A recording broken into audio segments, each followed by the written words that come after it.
Delivery అయిన తర్వాత post partum haemorrhage అంటాం, బ్లీడింగ్ జరుగుతుంది. అవును. సో అది ఆగిపోవడంలో సహాయం అవుతుంది. ఆహా. ఇంతకు ముందు మీరు చూసింటారు, బిడ్డ అంటే ప్రయాణాల్లో కానీ నార్మల్ అవును. డెలివరీ అయితే విలేజ్లో బిడ్డ పుట్టిన రక్తస్రావం తర్వాత తల్లి చనిపోయింది అంటే ఎక్కువైపోయి, ఎక్కువ అవును రక్తస్రావం అవును. అయిపోయి, సో ఇమ్మీడియట్గా బేబీ సక్ చేయడం వల్ల ఉమ్. ఆ హార్మోన్స్ రిలీజ్ అయ్యి ఆక్సిటోసిన్ వీటి వలన బ్లడ్ యుట్రస్ అంతా కాంట్రాక్ట్ అయ్యి పోస్ట్ పార్టం బ్లీడింగ్ ఆగుతుంది. సెకండ్ థింగ్, అసలు మనం ఇంత లాభం ఉంటుందంటే నమ్మరు.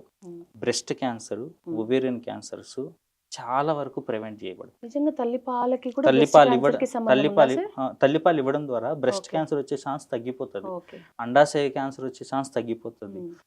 తల్లులు దీర్ఘకాలికంగా బీపీ, షుగర్ లాంటి వ్యాధుల బారిన పడకుండా ఉంటారు.